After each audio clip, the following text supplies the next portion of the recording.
hey, and thank you for clicking play.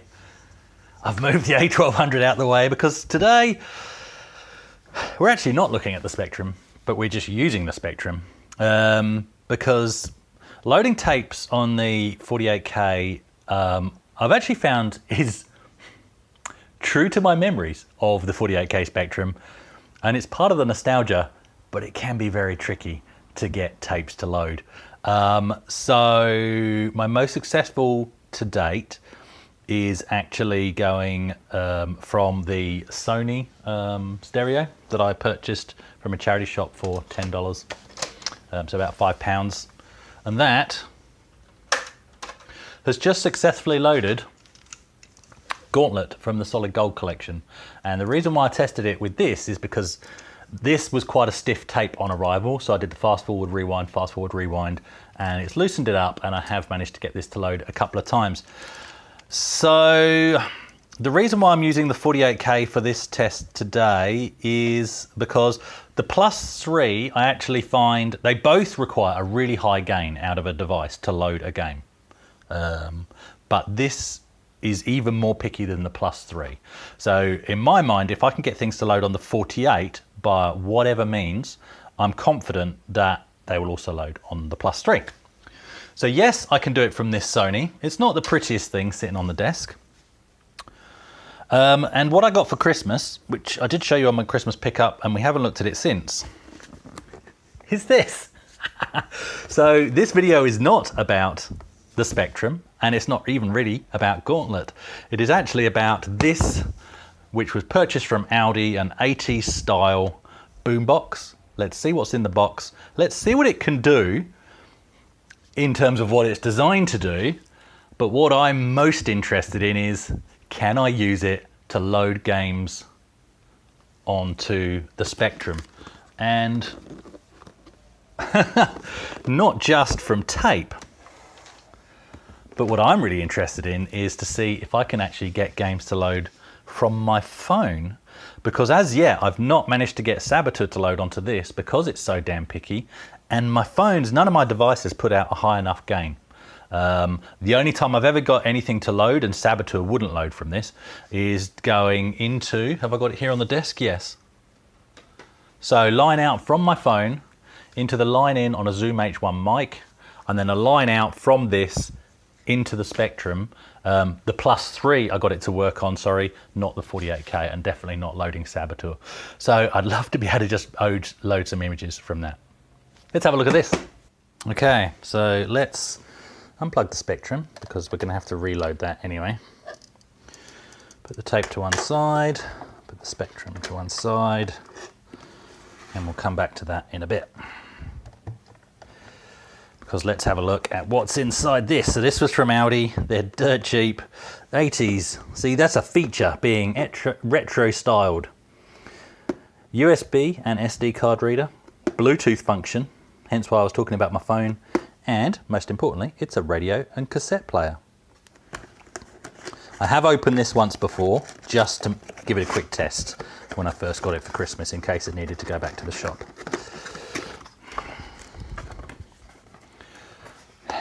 Here we go, in the box.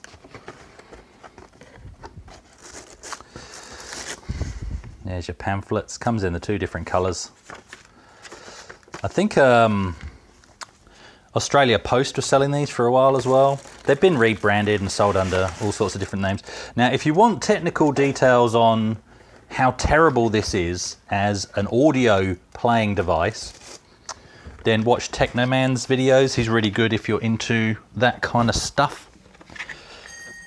But that's not what we're here for today. So in this little box here, we have the power cable, just a generic one. Have I got one on the desk already? I have. I've got one on the desk already going to my other old cassette player, so I'll leave that in there. So we don't, yeah, so I'll put that back because we've got one already on the desk going to the Matsui.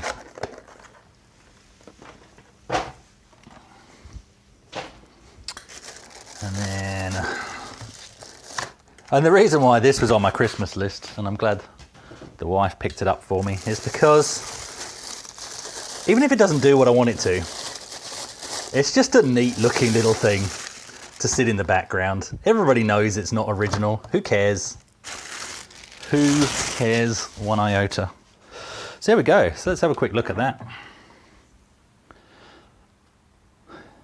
It's not a bad little design. It's a lot smaller than I thought it would be, but it's fine. And you can, I like that they've done this. You can run it off original batteries.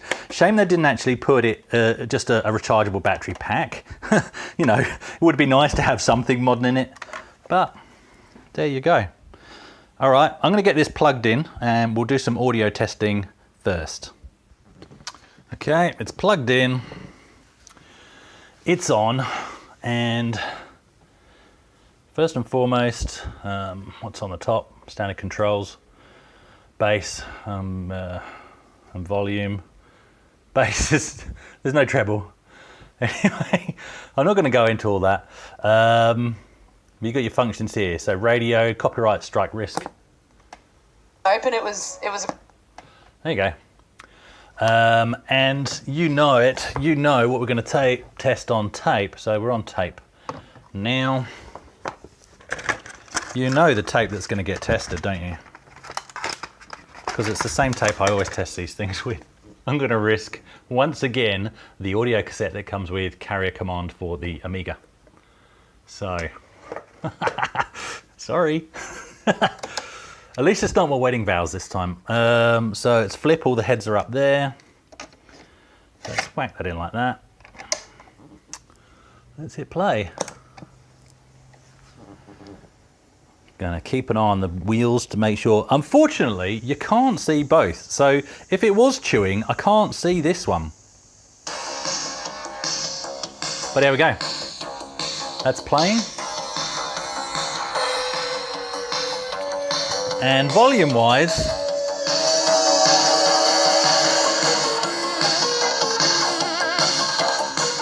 it's actually not very loud. But for 40-year-old ears, I don't like things too loud anyway these days. Let's try it. This just makes it sound muddy, and that makes it sound tinny. There we go, you have a choice, muddy. That's actually increasing the volume.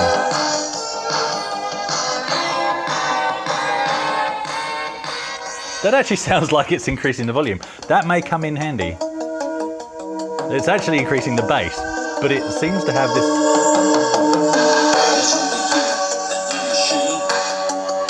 Seems to have this added effect of also increasing the volume a little bit. So that may help us. Inching out some extra gain. Okay. So I'm not going to try the SD card because I don't have any songs on SD card and MP3 and all that. I mean, we know what all those do, but we will quickly have a look at pairing for a Bluetooth speaker. Okay, so I've got my phone ready to go here. Bluetooth. Let's put this into Bluetooth mode. There we go. MD43507.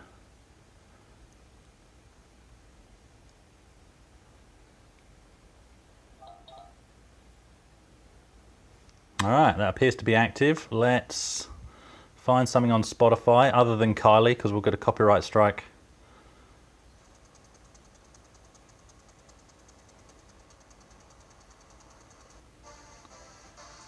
Here we go.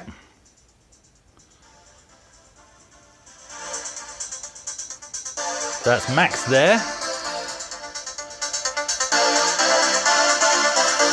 And Max there.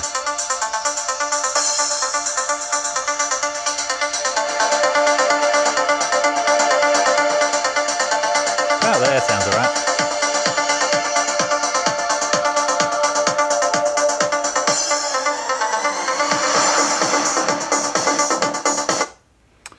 So, in terms of working with Bluetooth, that's working absolutely fine. So that's good to know.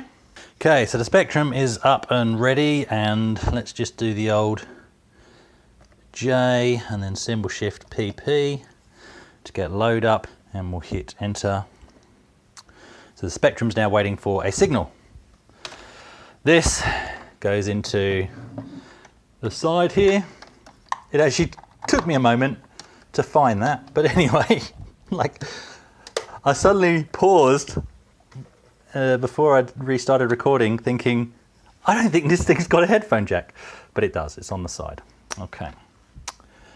And let's put Gauntlet in. In Gauntlet goes.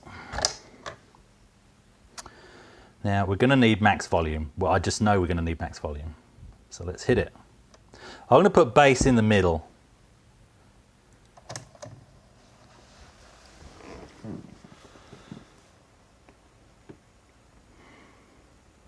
Wait for the screeches. At the moment we have flashing borders.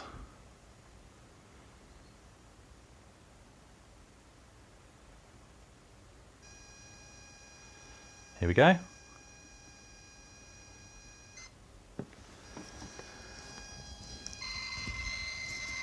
And you forget that this comes from a little speaker in the Spectrum. Is this a dodgy camera angle?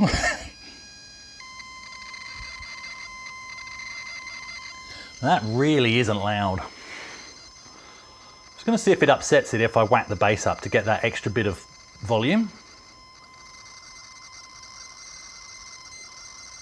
Seems happy at the moment.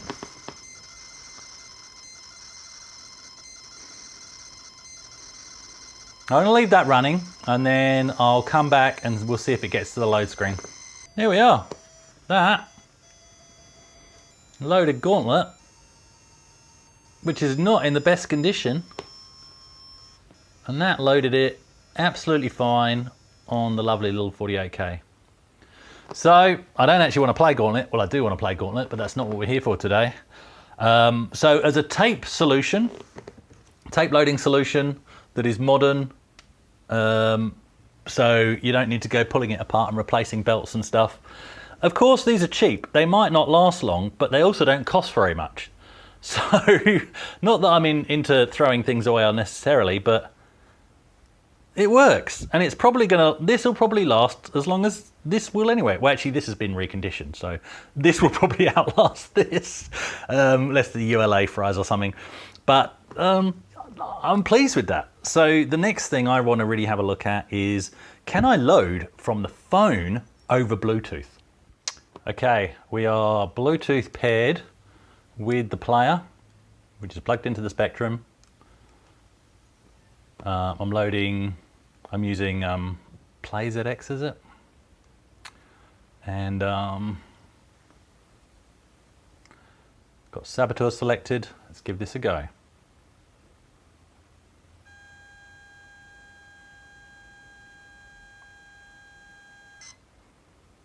That actually sounds like a nice clean tone.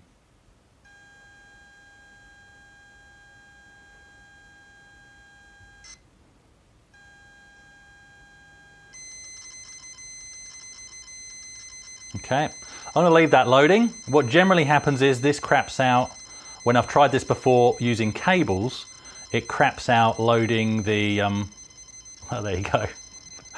I've got a tape load error already before I got round to finishing my sentence. Okay, so this is loading from Tape ZX. I actually chose a different image this time, but that is loading. Generally what will happen, it will crap out about here on my first test. Generally what will happen is it will crap out on well,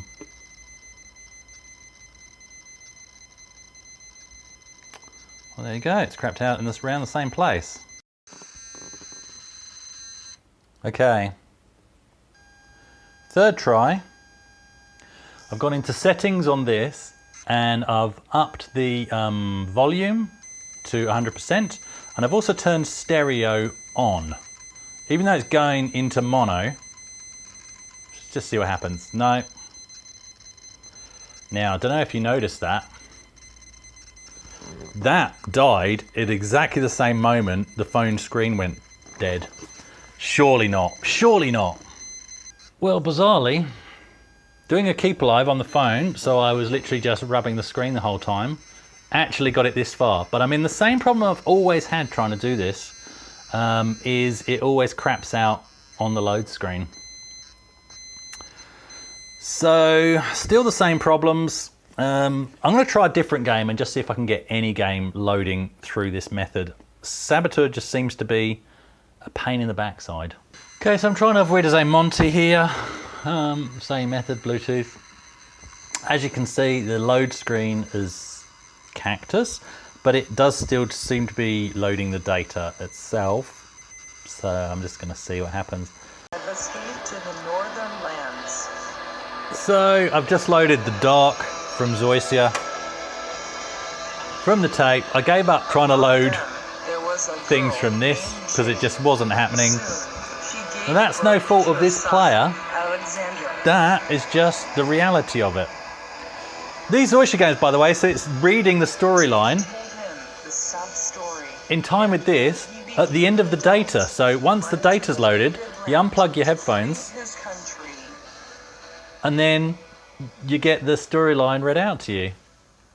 Fantastic, so good. And then it tells you when to stop the tape. Really cool. So look, I'm going to play some of this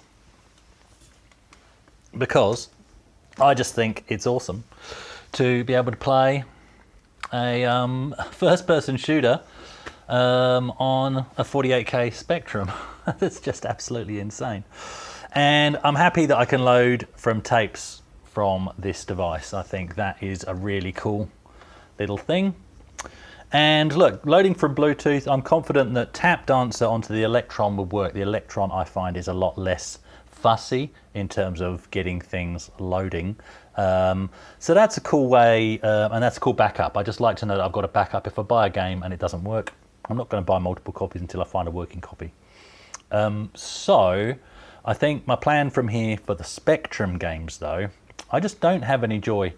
I try the whole, invert one channel and all that. I run into the same brick wall every time, regardless of what mobile phone I use, what app I use. And now I've tried line and Bluetooth, and it just doesn't work for me.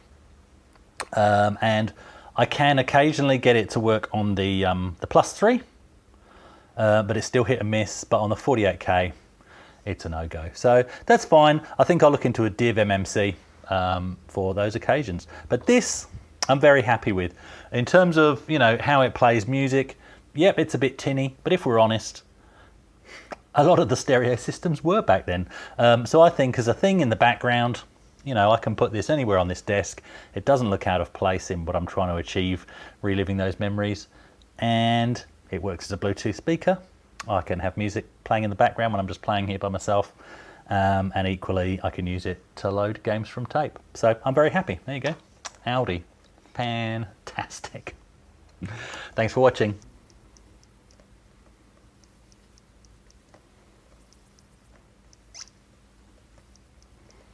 I've got a gun.